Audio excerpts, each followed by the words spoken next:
पिछले चुनाव में हमने कॉन्स्टिट्यूशन की रक्षा की, संविधान की रक्षा की थी। ಕಳೆದ ಚುನಾವಣೆಯಲ್ಲಿ ನಾವು ಸಂವಿಧಾನದ ರಕ್ಷಣೆಯನ್ನ ಮಾಡಿದೀವಿ, ಸಂವಿಧಾನನ ಉಳಿಸಂತ ಕೆಲಸನ ಮಾಡಿದ್ದೇವೆ। ये जो किताब है इसमें भारत की हजारों साल की विचारधारा है। ಈ ಒಂದು ಪವಿತ್ರವಾದಂತ ಪುಸ್ತಕ ಏನಿದೆ, ಈ ಪವಿತ್ರವಾದಂತ ಗ್ರಂಥದಲ್ಲಿ ಭಾರತ ದೇಶದ ಸಾವಿರಾರು ವರ್ಷಗಳ ಇತಿಹಾಸ ಅಡಗಿದೆ। इसमें महात्मा गांधी, अंबेडकर जी, जवाहरलाल नेहरू, सरदार पटेल की आवाज गूंजती है। ಈ ಒಂದು ಪವಿತ್ರವಾದ ಗ್ರಂಥದಲ್ಲಿ ಮಹಾತ್ಮ ಗಾಂಧೀಜಿ ಅವರು, ಬಾಬಾ ಸಾಹೇಬ್ ಅಂಬೇಡ್ಕರ್ ಅವರು, ಜವಾಹರ್ಲಾಲ್ ನೆಹರೂಜಿ ಅವರು, ಸರ್ದಾರ್ ವಲ್ಲಭಭಾಯಿ ಪಟೇಲ್ ಅವರ ಧ್ವನಿ ಇದರಲ್ಲಿ ನಮಗೆ ಕೇಳಿ ಬರ್ತಾ ಇದೆ।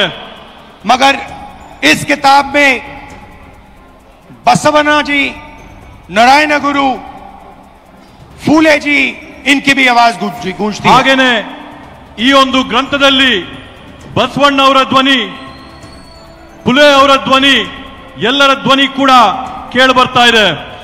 और इसकी नींव, इसका foundation one man one vote. ಈ ಒಂದು ಪುಸ್ತಕದ ಮೂಲಭೂತ ಅಡಿಪಾಯ ಏನಂತಂದ್ರೆ ಒಬ್ಬ ಮನುಷ್ಯನಿಗೆ ಒಂದೇ ಮತ ಅನ್ನಂತದ್ದು ಅದರ ಅಡಿಪಾಯ। हर हिंदुस्तानी नागरिक को यह संविधान एक वोट का अधिकार देता है। ಪ್ರತಿಯೊಬ್ಬ ಭಾರತೀಯ ಪ್ರಜೆಗೂ ಕೂಡ ಈ ಸಂವಿಧಾನ ಪುಸ್ತಕದ ಮುಖಾಂತರವಾಗಿ ಒಂದೇ ಒಂದು ಮತದ ಹಕ್ಕು ಎಲ್ಲರಿಗೂ ಕೂಡ ಕೊಡುವಂತದ್ದು। पिछले चुनाव में बीजेपी ने कहा, मोदी जी ने, इनके नेताओं ने इस पर आक्रमण किया। ಕಳೆದ ಚುನಾವಣೆಯಲ್ಲಿ ಬಿಜೆಪಿಯ ಮುಖಂಡರುಗಳು, ನರೇಂದ್ರ ಮೋದಿಜಿ ಅವರು, ಅವರ ಪಕ್ಷದ ಕಾರ್ಯಕರ್ತರು ಈ ಒಂದು ಪವಿತ್ರವಾದಂತಹ ಗ್ರಂಥದ ಮೇಲೆ ಬೇರೆ ಬೇರೆ ರೀತಿಯಾದಂತಹ ಪ್ರಹಾರಗಳನ್ನ ಮಾಡಿದ್ದಾರೆ। हिंदुस्तान की संस्थाओं को खत्म करके इस पर आक्रमण किया। ಭಾರತ ದೇಶದ ವಿವಿಧವಾದಂತಹ ಸಂಸ್ಥೆಗಳನ್ನ ಅದರ ಮೇಲೆ ಪ್ರಹಾರ ಮಾಡಿ ಈ ಒಂದು ಸಂವಿಧಾನನ ಮುಗಿಸಂತ ಷಡ್ಯಂತ್ರ ಪ್ರಯತ್ನ ಮಾಡಿದ್ರು। पिछले चुनाव में हमारे सामने एक सवाल उठा। ಕಳೆದ ಚುನಾವಣೆಯಲ್ಲಿ ನಮ್ಮೆಲ್ಲರ ಮುಂದೆ ಒಂದು ಪ್ರಶ್ನೆ ಉದ್ಭವಿಸಿತು। लोकसभा का चुनाव हुआ, उसके बाद महाराष्ट्र का चुनाव होता है। ಲೋಕಸಭೆಯ ಒಂದು ಚುನಾವಣೆ ಆಯಿತು, ಆ ಲೋಕಸಭೆಯ ಚುನಾವಣೆಯ ಬೆನ್ನಲ್ಲೇನೆ ಮಹಾರಾಷ್ಟ್ರ ರಾಜ್ಯದಲ್ಲಿ ಅಲ್ಲಿನ ವಿಧಾನಸಭೆಯ ಚುನಾವಣೆ ಆಯಿತು। लोकसभा में हमारा गठबंधन महाराष्ट्र के चुनाव को जीतता है। ಮಹಾರಾಷ್ಟ್ರದ ಲೋಕಸಭೆಯ ಚುನಾವಣೆಯಲ್ಲಿ ನಮ್ಮ ಇಂಡಿಯಾ ಮೈತ್ರಿಕೂಟ ಅಲ್ಲಿರ್ತಕ್ಕಂಥ ಚುನಾವಣೆಯಲ್ಲಿ ಜಯನ ಸಾಧಿಸುತ್ತೆ। और फिर 4 महीने बाद बीजेपी महाराष्ट्र में विधानसभा जीतती है। ಅದಾದ ನಂತರ ಕೇವಲ 4 ತಿಂಗಳೊಳಗೆ ಬಿಜೆಪಿಯಲ್ಲಿ ವಿಧಾನಸಭೆಯ ಚುನಾವಣೆಯಲ್ಲಿ ಗೆಲುವನ್ನ ಸಾಧಿಸುತ್ತೆ। आश्चर्यजनक नतीजा था। ಇವತ್ತು ಅದರ ಪರಿಣಾಮ ಏನಾಗಿದೆ? हमने पता लगाया तो पता लगा कि 1 करोड़ नए वोटरों ने वोट किया विधानसभा में। ಇವತ್ತು ನಾವು ಆ ಒಂದು ಫಲಿತಾಂಶದಲ್ಲಿ ಪತ್ತೆ ಹಚ್ಚಿದ್ದೇನಂತಂದ್ರೆ ವಿಧಾನಸಭೆಯ ಚುನಾವಣೆಯಲ್ಲಿ ಹೊಸದಾಗಿ 1 ಕೋಟಿ ಜನ ಮತದಾನ ಮಾಡಿದ್ದಾರೆ ಅಂತ ಹೇಳಿ। 1 करोड़ नए लोग जिन्होंने लोकसभा में अपना वोट नहीं डाला था, जादू से ये विधानसभा में वोट डालने निकल आए। 1 ಕೋಟಿ ಜನ ಲೋಕಸಭೆಯ ಚುನಾವಣೆಯಲ್ಲಿ ಯಾರು ಮತ ಹಾಕಿರ್ಲಿಲ್ವೋ ಆ ಜನ 1 ಕೋಟಿ ಜನ ಹೊಸದಾಗಿ ಮಹಾರಾಷ್ಟ್ರದಲ್ಲಿ ನಡೆದಂತಹ ವಿಧಾನ ಪರಿಷತ್ತಿನ ಚುನಾವಣೆಯಲ್ಲಿ मतदान ಮಾಡಿರತಕ್ಕಂತದ್ದನ್ನ ನಾವು ಗಮನಿಸಿದ್ದೇವೆ। और जहां भी ये नए वोटर आए वहां पर बीजेपी चुनाव जीती। ಅದರ ನೇರವಾದಂತ ಪ್ರತಿಫಲ ಏನಾಗುತ್ತಂತಂದ್ರೆ ಆ ಚುನಾವಣೆಯಲ್ಲಿ ಬಿಜೆಪಿ ಪಕ್ಷ ಜಯನ ಸಾಧಿಸುತ್ತೆ। हमारे गठबंधन के वोट कम नहीं हुए। ನಮ್ಮ ಒಂದು ಮೈತ್ರಿಯ ಫಲಿತಾಂಶದಲ್ಲಿ ನಮ್ಮ ಮತಗಳ ಸಂಖ್ಯೆಯಲ್ಲಿ ಯಾವುದೇ ಒಂದು ಚೂರು ಕೂಡ ಕಡಿಮೆ ಆಗಿಲ್ಲ। जितने हमें लोकसभा में मिले उतने ही हमें विधानसभा में मिले। ನಮಗೆ ಲೋಕಸಭೆಯ ಚುನಾವಣೆಯಲ್ಲಿ ಎಷ್ಟು ಮತಗಳು ನಮ್ಗೆ ಸಿಕ್ಕಿತ್ತೋ ವಿಧಾನಸಭೆಯ ಚುನಾವಣೆಯಲ್ಲಿ ಕೂಡ ನಮ್ಗೆ ಅಷ್ಟೇ ಮತ ಸಿಕ್ತು. और सारे के सारे जो वोटर बढ़ाए गए वो बीजेपी के खाते में गए. ಆದ್ರೆ ಹೊಸದಾಗಿ ಏನು ಮತಗಳನ್ನ ಪಟ್ಟಿಗೆ ಸೇರಿಸಿದ್ರೋ ಆ ಎಲ್ಲಾ ಮತಗಳು ಕೂಡ ಬಿಜೆಪಿ ಪಕ್ಷದ ತೆಕ್ಕೆಗೆ ಹೋದಂತಾಗಿದೆ. उस दिन हमने डिसाइड किया कि कुछ ना कुछ दाल में काला है. ಆವತ್ತು ನಾವು ತೀರ್ಮಾನ ಮಾಡಿದ್ವಿ ಈ ಒಂದು ಚುನಾವಣೆಯ ಪ್ರಕ್ರಿಯೆಯಲ್ಲಿ ಏನೋ ಒಂದು ಸಂದೇಹಾಸ್ಪದವಾದಂತ ವಿಷಯ ಇದೆ ಅಂತ ಹೇಳಿ. कर्नाटक में हमारी जो सर्वेस थी, हमारी जो पोलिंग थी, हमें 16, 15 या 16 सीट दे रही थी. ನಮಗೆ ಕರ್ನಾಟಕ ರಾಜ್ಯದಲ್ಲಿ ಲೋಕಸಭೆಯ ಚುನಾವಣೆಯ ಸಂದರ್ಭದಲ್ಲಿ ನಾವು ನಡೆಸಿದಂತ ಆಂತರಿಕವಾದಂತ ಸಮೀಕ್ಷೆಯಲ್ಲಿ ಖಚಿತವಾಗಿ ನಮಗೆ 15ರಿಂದ 16 सीट ಬಂದೇ ಬರುತ್ತೆ ಅಂತ ವಿಶ್ವಾಸ ನಮಗಿತ್ತು. हमारी पोलिंग के मुताबिक 16 सीटों में हम आगे थे, हमें जीतना था. ನಮ್ಮ ಒಂದು ಆಂತರಿಕ ಸಮೀಕ್ಷೆ ಸ್ಪಷ್ಟವಾಗಿ ನಮ್ಗೆ ಹೇಳ್ತು ಕರ್ನಾಟಕ ರಾಜ್ಯದಲ್ಲಿ 16 ಲೋಕಸಭೆ ಸೀಟ್ಗಳನ್ನ ನಾವು ಗೆಲ್ಲೇಬೇಕಂತ ಹೇಳಿ. और हम जीते 9 में. ಆದ್ರೆ ನಮಗೆ ಫಲಿತಾಂಶ ಸಿಕ್ಕಿದಾಗ 9 ಗೆಲುವಾಗಿದ್ದು. तो हमने सवाल पूछने शुरू किए. ಆಗ ನಾವು ಪ್ರಶ್ನೆ ಮಾಡಕ್ಕೆ ಪ್ರಾರಂಭ ಮಾಡಿದ್ವಿ. क्या सचमुच हम ये सीटें हारे थे? ನಾವು ಎಲ್ಲ ಈ ರೀತಿಯಾದಂತ ಚುನಾವಣೆಗಳು ಈ ಕಾರಣದಿಂದಾನೇ ನಾವು ಸೋತಿದ್ದ. चुनाव आयोग से हम वोटर लिस्ट मांगते थे, electronic soft copy voter list की मांगते थे, वो मना कर देते. ನಾವು ಚುನಾವಣೆ ಆಯೋಗದಲ್ಲಿ ಮನವಿ ಮಾಡ್ತಾ ಇದ್ವಿ ನಮ್ಗೆ ಡಿಜಿಟಲ್ ಕಾಪಿ ಕೊಡ್ರಿ ನಮ್ಮ ಮತದಾರರ ಪಟ್ಟಿ ಅಂತ ಹೇಳಿ ಮನವಿ ಮಾಡಿದಂತ ಸಂದರ್ಭದಲ್ಲಿ ಯಾವಾಗ್ಲೂ ಕೂಡ ಚುನಾವಣೆ ಆಯೋಗ ಆ ಮನವಿನ ನಿರಾಕಾರ ಮಾಡ್ತಾ ಇತ್ತು. वीडियोग्राफी मांगी, उन्होंने नहीं दी और फिर कानून बदल दिया. ಅಂಕಿಯ ಮತದಾರರ ಪಟ್ಟಿನ ನಾವು ಮನವಿ ಮಾಡಿದ್ರೆ ಅದನ್ನ ನಿರಾಕಾರ ಮಾಡಿ ಅದನ್ನ ಬದಲಾಯಿಸಿಬಿಟ್ಟಿದ್ದಾರೆ. और फिर कहा कि 45 दिन के अंदर 45 दिन के बाद वीडियोग्राफी को रद्द खत्म कर देना चाहिए, डिस्ट्रॉय कर देना चाहिए. ಅದ್ರ ಜೊತೆಗೆ ಹೊಸ ಆದೇಶನ ಓಡಿಸಿ ಚುನಾವಣಾ ಮತಗಟ್ಟೆಗಳಲ್ಲಿ ರೆಕಾರ್ಡಿಂಗ್ ಆದಂತ ವಿಡಿಯೋನ 45 ದಿನದ ಒಳಗಡೆ ಹಳಸಂತ ಕುತಂತ್ರನ ಮಾಡಿದ್ದಾರೆ. तो एक लोकसभा में हमने अपनी एनालिसिस शुरू की. ಆದ್ರಿಂದ ನಾವು ಒಂದು ಲೋಕಸಭಾ ಕ್ಷೇತ್ರದಿಂದ ನಮ್ಮ ವಿಶ್ಲೇಷಣೆನ ನಾವು ಪ್ರಾರಂಭ ಮಾಡಿದ್ವಿ. बेंगलोर सेंट्रल की लोकसभा और उसमें हमने एक विधानसभा चुनी, महादेवापुरा. ಬೆಂಗಳೂರು ಕೇಂದ್ರ ಬ್ಯಾಂಗ್ಳೂರ್ ಸೆಂಟ್ರಲಿನ ಲೋಕಸಭೆ ಕ್ಷೇತ್ರದಲ್ಲಿ ಒಂದು ವಿಧಾನಸಭೆಯ ಕ್ಷೇತ್ರವಾದಂತ ಮಹದೇವಪುರ ಕ್ಷೇತ್ರದ ಫಲಿತಾಂಶನ ನಾವು ವಿಶ್ಲೇಷಣೆ ಮಾಡಿದ್ವಿ. और आपने मेरा कल प्रेस कॉन्फ्रेंस देखा होगा, उसमें हमने 100% साबित कर दिया है कि इलेक्शन कमीशन और बीजेपी ने मिलकर आपसे कर्नाटका से लोकसभा चुराई है. ನೀವು ನಿನ್ನೆ ನಾನು ಮಾಡಿದಂತ ಪತ್ರಿಕಾಗೋಷ್ಠಿಯಲ್ಲಿ ನೋಡಿರಬಹುದು. ನಾವು ಆ ಪತ್ರಿಕಾಗೋಷ್ಠಿಯಲ್ಲಿ 100ಕ್ಕೆ 100 ಸಾಬೀತು ಮಾಡಿದೀವಿ ಚುನಾವಣೆ ಆಯೋಗ ಮತ್ತೆ ಬಿಜೆಪಿ ಪಕ್ಷ ಸೇರ್ಕೊಂಡು ಈ ಚುನಾವಣೆಯಲ್ಲಿ ಮಾಡಿರ್ತಕ್ಕಂಥ ಮೋಸನ. महादेवापुरा में 6.5 लाख वोट हैं असेंबली में. ಮಹದೇವಪುರ ಮತಕ್ಷೇತ್ರದಲ್ಲಿ 6.5 ಲಕ್ಷ ಮತಗಳಿವೆ. और उसमें से 1,250,000 वोट चोरी किए गए हैं. ಅದರಲ್ಲಿ 1,250,000 ಮತಗಳನ್ನ ಇವತ್ತು ಮತಗಳ್ಳತನ ಆಗಿದೆ ಅಂತ ಹೇಳಿ ಘಂಟಾಘೋಷವಾಗಿ ಹೇಳ್ತೀನಿ. मतलब 6 में से 1 वोट इन्होंने चोरी किया है. ಅದರ ಅರ್ಥ ಏನಂತಂದ್ರೆ 6 ಮತಗಳಲ್ಲಿ 1 ಮತನ ಇವ್ರು ಕಳ್ತನ ಮಾಡಿದಾರೆ ಅಂತ ಹೇಳಿ. 5 तरीके से चोरी की गई है. 5 ವಿಧಗಳಲ್ಲಿ ಈ ಮತಗಳ ಕಳ್ತನ ಆಗಿದೆ. डुप्लीकेट वोटर मतलब एक वोटर अनेक बार वोटिंग कर रहा है. ದ್ವಿಪ್ರತಿಯ ಮತದಾರರ ಏನು ಪಟ್ಟಿ ಇರ್ತದೆ ಅದರಲ್ಲಿ ಒಬ್ಬ ಮತದಾರ ಹಲವಾರು ಬಾರಿ ಅವರ ಹೆಸರುಗಳು ಮತಪಟ್ಟಿಯಲ್ಲಿ ಬರ್ತಾರೆ. 4 अलग अलग पोलिंग बूथ में वोट डाल रहा है, 5-6 अलग पोलिंग बूथ में वोट डाल रहा है. 4-5 ಮತಗಟ್ಟೆಗಳಲ್ಲಿ ಅವನೋಗಿ ಮತದಾನ ಮಾಡಿ ಬರ್ತಾ ಇದ್ದಾನೆ. ऐसे तकरीबन 12,000 वोटर हैं.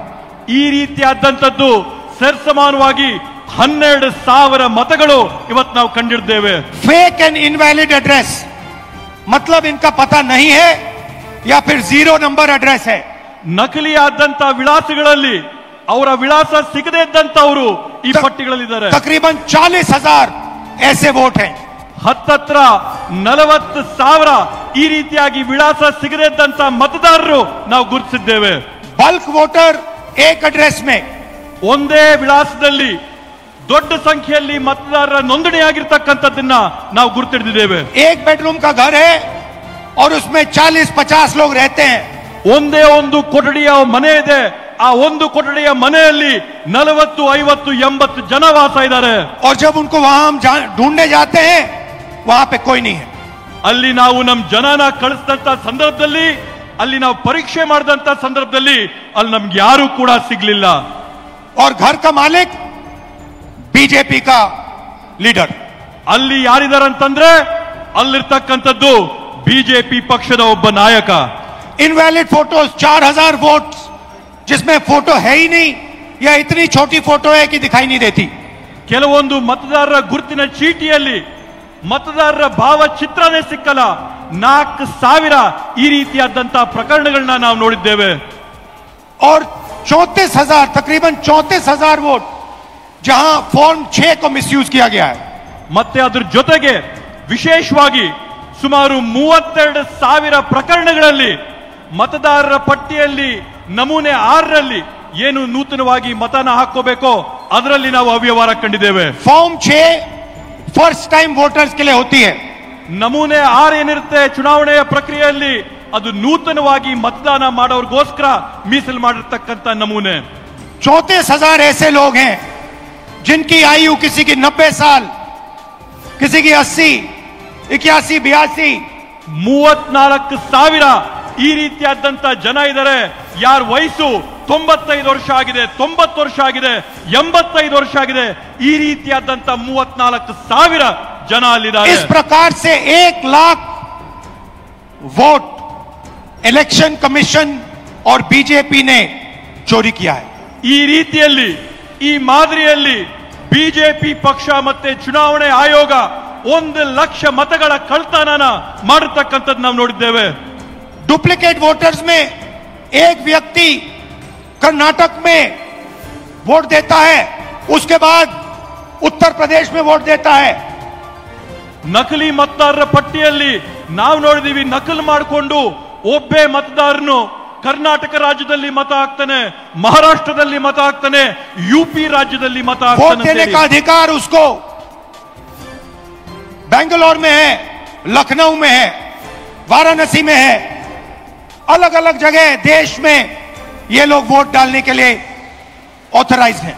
ಮತದಾನ ಮಾಡಂತ ಹಕ್ಕು ಈ ವ್ಯಕ್ತಿಗೆ ಬೆಂಗಳೂರಿನಲ್ಲಿದೆ, ಲಕ್ನೌನಲ್ಲಿದೆ, ವಾರಣಾಸಿನಲ್ಲಿದೆ। ಈ ದೇಶದ ವಿವಿಧ ಭಾಗಗಳಲ್ಲಿ ಮತದಾನ ಮಾಡಂತ ಹಕ್ಕನ್ನ ಈ ವ್ಯಕ್ತಿ ಕೊಟ್ಟಿದ್ದಾರೆ। मुझसे इलेक्शन कमीशन एफिडेविट मांगता है। ನನ್ನ ಹತ್ರಿಂದ ಇವತ್ತು ಚುನಾವಣೆ ಆಯೋಗ ಪ್ರಮಾಣ ಪತ್ರ ಕೇಳ್ತಾ ಇದ್ದಾರೆ। मुझसे कहता है कि मुझे ओथ लेना है। ಅವ್ರು ನನಗೆ ಕೇಳ್ತಾ ಇದ್ದಾರೆ ನಿಮ್ ಮುಂದೆ ಬಂದು ಪ್ರಮಾಣ ಮಾಡಿ ಅಂತ ಹೇಳಿ। मैंने पार्लियामेंट के सामने, पार्लियामेंट के अंदर ओथ लिया है। ನಾನು इस संविधान के सामने ओथ लिया है, इस पर हाथ डाल के वोट लिया है, इस पे हाथ डालकर ओथ लिया है। ನಾನು ಸಂಸತ್ ಭವನದಲ್ಲಿ ಪ್ರತಿಜ್ಞೆ ಮಾಡಿದ್ದೀನಿ, ಸಂಸತ್ನಲ್ಲಿ ಪ್ರತಿಜ್ಞೆ ಮಾಡಿದ್ದೀನಿ, ಈ ಸಂವಿಧಾನದ ಮೇಲೆ ನಾನು ಪ್ರತಿಜ್ಞೆ ಮಾಡಿದ್ದೀನಿ, ನಾನು ನುಡಿಯಂತದ್ದೆಲ್ಲ ಸತ್ಯ ಅಂತ ಪ್ರತಿಜ್ಞೆ ಮಾಡಿದ್ದೇನೆ। और आज जब हिंदुस्तान की जनता हमारे डेटा को लेकर इलेक्शन कमीशन के वेबसाइट पर सवाल पूछ रही है, तो इलेक्शन कमीशन ने अपना वेबसाइट बंद कर दिया।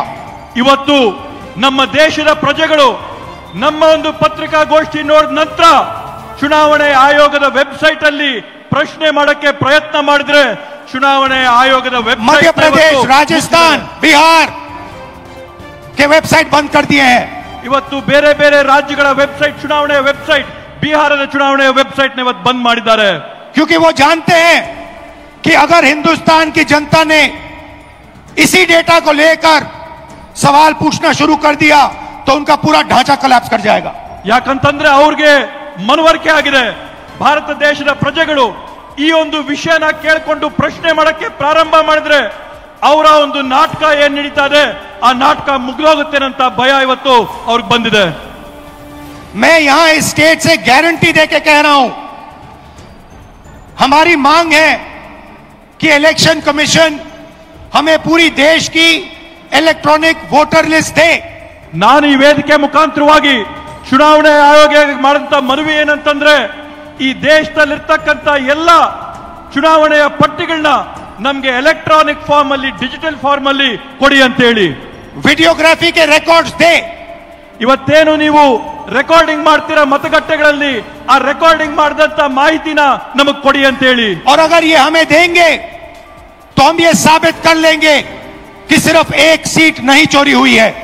ಇವತ್ತಿನ ಮಾಹಿತಿ ನಮಗೆ ಕೊಟ್ರೆ ನಾವು ಸಾಬೀತು ಮಾಡಿ ತೋರಿಸ್ತೀವಿ ಇಲ್ಲಿ ಒಂದು ಮತ ಇಲ್ಲಿ ಒಂದು ಸೀಟಿನ ಕಳ್ತನ ಆಗಿದೆ ಅಂತ ಹೇಳಿ। और सिर्फ कर्नाटका में नहीं चोरी हुई है, पूरे हिंदुस्तान में सीटें चोरी हुई हैं। ಈ ಕಳ್ತನ ಕೇವಲ ಕರ್ನಾಟಕ ರಾಜ್ಯದ ಒಂದರಲ್ಲೇ ಅಲ್ಲ, ಭಾರತ ದೇಶಾದ್ಯಂತ ಪೂರ್ತಿ ಈ ರೀತಿಯಾಗಿ ಮತಗಳ ಕಳ್ತನ ಆಗಿದೆ। इलेक्शन कमीशन बीजेपी का नहीं है, इलेक्शन कमीशन संविधान के लिए काम करता है। ಇವತ್ತು ಚುನಾವಣೆ ಆಯೋಗ ಏನಿದೆ ಬಿಜೆಪಿ ಅವರ ಪರವಾಗಿ ನಿಂತಿದೆ, ಎಲೆಕ್ಷನ್ ಕಮಿಷನ್ ಏನಿದೆ ಇವತ್ತು ಸಂವಿಧಾನದ ವಿರುದ್ಧವಾಗಿ ಇವತ್ತು ನಡ್ಕೋತಾ ಇದೆ।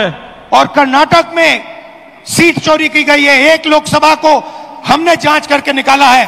मैं कह सकता हूं कि एक से ज्यादा सीटें यहां चोरी हुई हैं।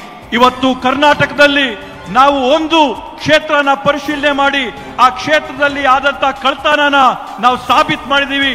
100ಕ್ಕೆ 100 ನಾನು ನಿಮ್ಗೆ ಆಶ್ವಾಸನೆ ಕೊಡ್ತೀನಿ, ಕರ್ನಾಟಕ ರಾಜ್ಯಾದ್ಯಂತ ನಾವು ಪರಿಶೀಲನೆ ಮಾಡಿದ್ರೆ ಒಂದಲ್ಲ ಹಲವಾರು ಉದಾಹರಣೆ ನಮ್ಗೆ ಸಿಗುತ್ತೆ ಅಂತ ಹೇಳಿ। जो कॉन्स्टिट्यूशन का फाउंडेशनल आइडिया है, वन मैन वन वोट, इस पर इलेक्शन कमीशन और उसके सारे के सारे अफसर आक्रमण कर रहे हैं।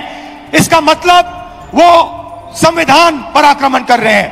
ಇವತ್ತು ಸಂವಿಧಾನದ ಮೂಲ ಧ್ಯೇಯ ಏನಿದೆ, ಸಂವಿಧಾನದ ಮೂಲ ಧ್ಯೇಯ ಅಂದ್ರೆ ಒಬ್ಬ ವ್ಯಕ್ತಿಗೆ ಒಂದೇ ಮತ ಅನ್ನಂತದ್ದು। ಚುನಾವಣೆ ಆಯೋಗದ ಅಧಿಕಾರಿಗಳು ಅವರಲ್ಲಿರ್ತಕ್ಕಂಥ ಸಿಬ್ಬಂದಿ ವರ್ಗದವರು ಎಲ್ಲರೂ ಕೂಡ ಒಗ್ಗಟ್ಟಾಗಿ ಸೇರಿ ಈ ಸಂವಿಧಾನದ ಮೇಲೆ ಪ್ರಹಾರ ಮಾಡಿ ಅದರ ಮೇಲೆ ಹಲ್ಲೆ ಮಾಡಿ हिंदुस्तान के गरीब जनता पर आक्रमण कर रहे हैं। ಕರ್ನಾಟಕ ರಾಜ್ಯದ ಭಾರತ ದೇಶದ ಬಡ ಜನರ ಮೇಲೆ ಆಕ್ರಮಣ ಮಾಡ್ತಾ ಇದ್ದಾರೆ। और मैं उनसे कहना चाहता हूं, अगर आप सोच रहे हो कि आप इस पर आक्रमण करके बचोगे तो फिर से सोचो। ನಾನು ಅವರೆಲ್ಲರಿಗೂ ಕೂಡ ಸ್ಪಷ್ಟವಾಗಿ ಒಂದು ಮಾತಾಡಕ್ಕೆ ಬಯಸ್ತೇನೆ, ನೀವು ಈ ಸಂವಿಧಾನದ ಮೇಲೆ ಪ್ರಹಾರ ಮಾಡಿ ನೀವು ಯಶಸ್ವಿ ಆಗ್ತೀರಾ ಅಂತಂದ್ರೆ ತಾವು ಮತ್ತೊಮ್ಮೆ ಆಲೋಚನೆ ಮಾಡಬೇಕು ಅಂತ ಒಂದು ವಾರ್ನಿಂಗ್ ನಿಮಗೆ ಕೊಡ್ತೀನಿ। टाइम लगेगा मगर हम आपको पकड़ेंगे। ಸಮಯ ಬರುತ್ತೆ, ಆದ್ರೆ ನಿಮ್ಗೆ ತಕ್ಕಂತ ಪಾಠನ ಕಲಿಸ್ತೀವಿ, एक एक करके पकड़ेंगे, ಒಬ್ಬೊಬ್ಬರನ್ನ ಹುಡುಕಿ ನಿಮಗೆ ಪಾಠ ಕಲಿಸ್ತೀವಿ। मेरी बात याद रखना, ದೇಶಾದ್ಯಂತ ಹುಡುಕೊಡ್ತೀವಿ। क्योंकि आप अगर इस पर हमला करोगे तो हम आप पर हमला करेंगे। ನೀವು ಈ ಪವಿತ್ರ ಸಂವಿಧಾನದ ಮೇಲೆ ಹಲ್ಲೆ ಮಾಡಿದ್ರೆ ನೇರವಾಗಿ ನಾವು ನಿಮ್ಮ ಮೇಲೆ ಹಲ್ಲೆ ಮಾಡ್ತೀವಿ, ನಿಮ್ಮನ್ನ ಗುರಿ ಮಾಡ್ತೀವಿ। ये हिंदुस्तान की आवाज है। ಈ ಒಂದು ಪವಿತ್ರವಾದಂತ ಗ್ರಂಥ ಈ ದೇಶದ ಧ್ವನಿ। याद रखिए, नरेंद्र मोदी 25 सीट की मार्जिन से प्रधानमंत्री हैं। ತಾವು ನೆನಪಿಟ್ಕೋಬೇಕು, ನರೇಂದ್ರ ಮೋದಿ ಅವರು ಕೇವಲ 25 ಸೀಟುಗಳಿಂದ ಇವತ್ತು ಈ ದೇಶದ ಪ್ರಧಾನಮಂತ್ರಿ ಆಗಿದ್ದಾರೆ। एक सीट हमने दिखा दी कि चोरी हुई है। ಒಂದು ಸೀಟ್ನ ನಾವು ಸಾಬೀತು ಮಾಡಿ ತೋರಿಸಿದೀವಿ ಕಳ್ತನ ಆಗಿದೆ ಆ ಸೀಟಲ್ಲಿ ಅಂತ ಹೇಳಿ।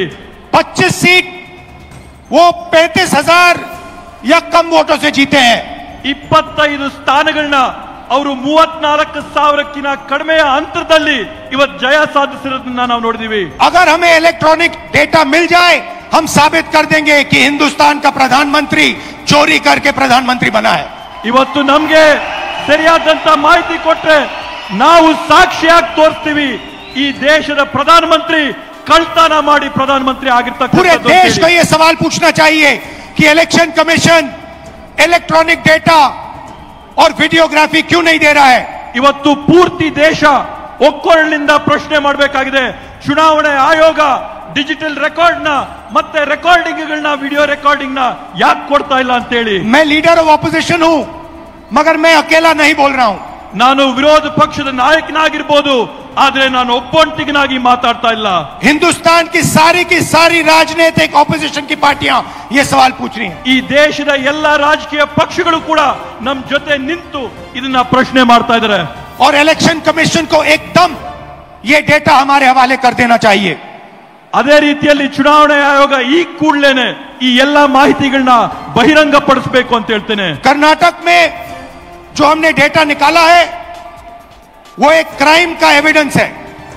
ಕರ್ನಾಟಕ ರಾಜ್ಯದಲ್ಲಿ ನಾವು ತೆಗೆದಿರ್ತಕ್ಕಂತ ಮಾಹಿತಿ ಒಂದು ದೊಡ್ಡ ಕುತಂತ್ರದ ಸಾಕ್ಷಿಯ ಗುಡ್ಡ ಆಗಿ ನಿಂತಿದೆ। 6 महीने लगे हमें उस डेटा को निकालने के लिए। 6 ತಿಂಗಳಿನ ಕಾಲಾವಧಿ ಆಗಿದೆ ನಮ್ಗೆ ಮಾಹಿತಿನೆಲ್ಲ ಸಂಗ್ರಹ ಮಾಡೋದಕ್ಕೋಸ್ಕರ। इतना बड़ा कागजों की फाइल थी। 7 ಅಡಿ ಎತ್ತರದ ಕಾಗದಗಳ ಪತ್ರಗಳ ಪೇಪರ್ಗಳನ್ನ ಇವತ್ತು ನಾವು ಪರಿಶೀಲನೆ ಮಾಡಿದ್ದೇವೆ। एक फोटो को लाखों फोटो के सामने कंपेयर किया है। ಒಂದು ಭಾವಚಿತ್ರನ ಲಕ್ಷಾಂತರ ಭಾವಚಿತ್ರಗಳ ಜೊತೆಗೆ ಹೋಲಿಕೆ ಮಾಡಿದ್ದೇವೆ ನಾವು। हर एक नाम को चेक किया है। ಪ್ರತಿಯೊಂದು ಹೆಸರನ್ನ ನಾವು ಪರಿಶೀಲನೆ ಮಾಡಿದ್ದೇವೆ। और हम मानते हैं कि हिंदुस्तान का पूरा जो डेटा है, इलेक्शन का डेटा है, वो एविडेंस है। ಇವತ್ತು ನಾವು ಹೇಳ್ತೀವಿ ಭಾರತ ದೇಶದಲ್ಲಿ ನಡೆದಿರ್ತಕ್ಕಂಥ ಚುನಾವಣೆಗಳಲ್ಲಿ ಇರ್ತಕ್ಕಂಥ मतपट्टिಗಳು ಇದಕ್ಕೆ ಸಾಕ್ಷಿಯಾಗಿವೆ। ಪ್ರತಿಯೊಂದು ಈ मतಗಳ और अगर उसको किसी ने डिस्ट्रॉय किया तो वो एविडेंस को डिस्ट्रॉय कर रहा है। ಇವತ್ತು ನಾವು ಯಾರನ್ನೇ ಪ್ರಶ್ನೆ ಮಾಡಿದ್ರು ಕೂಡ ಅವರು ಈ ಸಾಕ್ಷಿನ ನಾಶ ಮಾಡಂತ ಕುತಂತ್ರದಲ್ಲಿದ್ದಾರೆ। और उस क्राइम को आगे बढ़ा रहा है। ಈ ರೀತಿಯಾದಂತ ಕುತಂತ್ರನ ಈ ತಪ್ಪುಗಳನ್ನ ಅವರು ಮುಂದುವರಿಸ್ತಾನೆ ಹೋಗ್ತಾ ಇದ್ದಾರೆ। और इलेक्शन कमीशन को लोगों को एक और बात माननी होगी, समझना होगा। ಇವತ್ತು ಎಲೆಕ್ಷನ್ ಚುನಾವಣೆ ಆಯೋಗದವರು ಜನರ ಹತ್ರದಿಂದ ಕೇಳಂತ ಮತ್ತೊಂದು ಪ್ರಶ್ನೆಗೆ ಉತ್ತರ ಕೊಡಬೇಕಾಗ್ತದೆ। हमें एक सीट की सच्चाई निकालने के लिए 6 महीने लगे। ನಮಗೆ ಒಂದು ಸೀಟಿನ ವಾಸ್ತವಾಂಶ ತೆಗೆರಷ್ಟರಲ್ಲಿ 6 ತಿಂಗಳಿನ ಕಾಲಾವಧಿ ಬೇಕಾಗಿತ್ತು। मगर अगर आपने हमें डेटा नहीं दिया तो हम ये काम 1 नहीं 10, 15, 20, 25 सीटें में भी कर सकते हैं। ನೀವೇನಾದ್ರೂ ನಮ್ಗೆ ಈ ಮಾಹಿತಿನ ಕೊಟ್ಟಿಲ್ಲ ಅಂದ್ರೆ ನೇರವಾಗಿ ನಾವು ನಿಮ್ಗೆ ಹೇಳ್ತಾ ಇದೀವಿ, ಒಂದು ಕ್ಷೇತ್ರ ಅಲ್ಲ 5, 10, 15, 25 ಕ್ಷೇತ್ರಗಳಲ್ಲಿ ನಾವು ಈ ಮಾಹಿತಿನ ಸಂಗ್ರಹ ಮಾಡಿ ಬಹಿರಂಗ ಮಾಡ್ತೀವಿ। पेपर कॉपियां हैं हमारे पास। ನಮ್ಮ ಹತ್ರ ಮಾಹಿತಿ ಇದೆ ಇದ್ರ ಬಗ್ಗೆ। आप छुपा नहीं सकते। ನೀವು ಇದನ್ನ ಯಾವುದೇ ಕಾರಣಕ್ಕೂ ಬಚ್ಚಿಡಕ್ಕಾಗಲ್ಲ, ಮುಚ್ಚಿಡಕ್ಕಾಗಲ್ಲ। और आप छुप नहीं सकते। ನೀವು ಸುಮ್ಮನೆ ಕೂಡ ಇರಕ್ ಸಾಧ್ಯವಿಲ್ಲ। एक ना एक दिन आपको ऑपोजिशन का सामना करना पड़ेगा। ಒಂದಲ್ಲ ಒಂದಿನ ನೀವು ವಿರೋಧ ಪಕ್ಷಗಳನ್ನ ಎದುರಿಸಲೇಬೇಕಾಗುತ್ತೆ ಅಂತ ಹೇಳ್ತೀನಿ ಈ ಸಂದರ್ಭದಲ್ಲಿ। हर ऑफिसर को और इलेक्शन कमिश्नर को यह बात अच्छी तरह समझ लेनी चाहिए। ಚುನಾವಣೆ ಆಯೋಗದ ಪ್ರತಿಯೊಬ್ಬ ಅಧಿಕಾರಿಗೆ, ಅವರ ಮುಖ್ಯಸ್ಥರಿಗೆ, ಪ್ರತಿಯೊಬ್ಬರಿಗೂ ಕೂಡ ಈ ವಿಷಯ ಮನವರಿಕೆ ಆಗಬೇಕು ಅಂತ ಹೇಳ್ತೀನಿ। यहाँ पे एक लोकसभा चोरी की गई है। ಇಲ್ಲೇ ಒಂದು ಚುನಾವಣೆಯ ಫಲಿತಾಂಶನ ಕಳ್ತನ ಮಾಡಿದಂತಾಗಿದೆ। ये एक क्रिमिनल एक्ट है, कर्नाटक की जनता के खिलाफ एक क्रिमिनल एक्ट है। ಇದು ಕರ್ನಾಟಕ ರಾಜ್ಯದ ಜನತೆಯ ವಿರುದ್ಧವಾಗಿ ಇದೊಂದು ದೊಡ್ಡ ಅಪರಾಧವಾಗಿ ನಿಂತಿದೆ। ಅಪರಾಧ ಮಾಡಿದ್ದಾರೆ ಇವತ್ತು ಕರ್ನಾಟಕದ ವಿರುದ್ಧವಾಗಿ। कर्नाटका की सरकार को इस क्राइम का इन्वेस्टिगेशन करना चाहिए और एक्शन लिया जाना चाहिए। ಕರ್ನಾಟಕ ರಾಜ್ಯ ಸರ್ಕಾರ ಈ ಒಂದು ಅಪರಾಧದ ವಿರುದ್ಧವಾಗಿ ತನಿಖೆ ನಡೆಸಬೇಕು, ಜನಕ್ಕೆ ನ್ಯಾಯ ಕೊಡಿಸಬೇಕು ಅಂತ ಈ ಸಂದರ್ಭದಲ್ಲಿ ಹೇಳ್ತೇನೆ। ये जो इलेक्शन कमीशन के ऑफिसर्स हैं जिन्होंने 1000, 10,000, 15,000 लोगों को, फेक लोगों को वोटर लिस्ट में डाला है, इनसे सवाल पूछना चाहिए। ಇವತ್ತು ಯಾವ ಚುನಾವಣೆ ಅಧಿಕಾರಿಗಳಿದ್ದಾರೆ, ಯಾರು ಸೇರ್ಕೊಂಡು 5,000, 10,000, 15,000 ಮತಗಳನ್ನ ಇವತ್ತು ಮತದಾರರ ಪಟ್ಟಿಗೆ ಸೇರಿಸಿದ್ದಾರೆ, ಅವರೆಲ್ಲರನ್ನೂ ಕೂಡ ಇವತ್ತು ಪ್ರಶ್ನೆ ಮಾಡಬೇಕಾಗಿದೆ। और महादेवापुरा की सच्चाई निकालनी चाहिए। ಮತ್ತೆ ಮಹದೇವಪುರ ಚುನಾವಣೆಯಲ್ಲಿ ನಡೆದಂತ ವಾಸ್ತವಾಂಶನ ಹೊರಗೆ ತೆಗಿಬೇಕಾಗಿದೆ। मैं आप सबका दिल से धन्यवाद करता हूं कि आप कांग्रेस पार्टी के कार्यकर्ता, जिनके खून में इस संविधान का डीएनए, ನಾನು ಮತ್ತೊಮ್ಮೆ ತಮ್ಮೆಲ್ಲರಿಗೂ ಕೂಡ ಮನಸ್ಪೂರ್ವಕವಾದಂತಹ ಧನ್ಯವಾದ ಹೇಳಕ್ ಬಯಸ್ತೇನೆ। ಕಾಂಗ್ರೆಸ್ ಪಕ್ಷದ ಕಾರ್ಯಕರ್ತರಾದಂತಹ ತಾವೆಲ್ಲರೂ ಕೂಡ ತಮ್ಮ ರಕ್ತಗತವಾಗಿ ರಕ್ತದಲ್ಲಿ ಸಂವಿಧಾನದ ಡಿಎನ್ಎ ತಮ್ಮೆಲ್ಲರಲ್ಲಿ ಕೂಡ ಇದೆ ಅಂತ ಹೇಳಿ आपको याद होगा कि कर्नाटका की सरकार चोरी की गई थी। ತಮಗೂ ಕೂಡ ನೆನಪಿರಬಹುದು, ಈ ಹಿಂದೆ ಕರ್ನಾಟಕ ರಾಜ್ಯದ ಸರ್ಕಾರನ ಕೂಡ ಕಳ್ತನ ಮಾಡಿದ್ದಂತದ್ದು। पैसा देकर चोरी की गई थी। ಕಾಸುಗಳನ್ನ ಕೊಟ್ಟು, ಹಣ ಕೊಟ್ಟು ಸರ್ಕಾರ ಕಳ್ತನ ಆಯಿತು। और मैं आपसे अब कह रहा हूं 100% सबूत के साथ कि लोकसभा में भी आपसे चोरी की गई। ನಾನು ಮತ್ತೊಮ್ಮೆ ತಮ್ಗೆ ಹೇಳ್ತಾ ಇದ್ದೀನಿ, 100ಕ್ಕೆ 100 ವಿಶ್ವಾಸದೊಂದಿಗೆ ಹೇಳ್ತಾ ಇದ್ದೀನಿ, ಸಾಕ್ಷಿ ಆಧಾರದ ಜೊತೆ ಹೇಳ್ತಾ ಇದ್ದೀನಿ, ಲೋಕಸಭೆಯ ಚುನಾವಣೆ ಕೂಡ ಕಳ್ತನ ಆಗಿದೆ ಅಂತ ಹೇಳಿ. बीजेपी की विचारधारा इस संविधान के खिलाफ है ಬಿಜೆಪಿ ಅವರ ತತ್ವ ಸಿದ್ಧಾಂತ ಈ ಸಂವಿಧಾನದ ವಿರೋಧವಾಗಿದೆ. और ये हिंदुस्तान के गरीब लोगों का, किसानों का, मजदूरों का, छोटे व्यापारियों का हथियार है. ಇವತ್ತು ಈ ಸಂವಿಧಾನ ಈ ದೇಶದಲ್ಲಿರ್ತಕ್ಕಂಥ ಬಡವರು, ಕಾರ್ಮಿಕರು, ರೈತರು, ಕೂಲಿ ವರ್ಗದವರು ಇವರೆಲ್ಲರ ರಕ್ಷಣೆಗಿರ್ತಕ್ಕಂಥದ್ದು ಈ ಒಂದು ಪವಿತ್ರ ಪುಸ್ತಕ ಮಾತ್ರ. और हर कांग्रेस पार्टी का कार्यकर्ता और नेता इसकी रक्षा करेगा. ಮತ್ತೆ ಪ್ರತಿ ಕಾಂಗ್ರೆಸ್ ಪಕ್ಷದ ನಾಯಕರುಗಳು, ಮುಖಂಡರುಗಳು, ಕಾರ್ಯಕರ್ತರು ತಾವೆಲ್ಲರೂ ಕೂಡ ಇದರ ರಕ್ಷಣೆಯನ್ನ ಮಾಡಬೇಕು ಅಂತ ಮನವಿ ಮಾಡ್ತೀನಿ. और इलेक्शन कमीशन को एकदम हिंदुस्तान की सारी इलेक्ट्रॉनिक वोटर लिस्ट पिछले 10 साल की हमें दिलवा दे देनी चाहिए. ಚುನಾವಣೆ ಆಯೋಗ ಇವತ್ತು ಈ ದೇಶದಲ್ಲಿ ನಡೆದಂತ ಕಳೆದ 10 ವರ್ಷದ ಚುನಾವಣೆಗಳ ಮತದಾರರ ಪಟ್ಟಿನ ಈ ಕೂಡಲೇ ಬಿಡುಗಡೆ ಮಾಡಬೇಕು ಅಂತ ಆಗ್ರಹ ಮಾಡ್ತೇವೆ. और वीडियोग्राफी भी दे देनी चाहिए. ಅದರ ಜೊತೆಗೆ ಮತಗಟ್ಟೆಗಳಲ್ಲಿ ಮಾಡುವಂತ ವಿಡಿಯೋ ರೆಕಾರ್ಡಿಂಗ್ ಕೂಡ ಬಹಿರಂಗಪಡಿಸಬೇಕು ಅಂತ ಹೇಳ್ತೇವೆ. और अगर ये नहीं देंगे तो वो एक क्राइम को छुपा रहे हैं.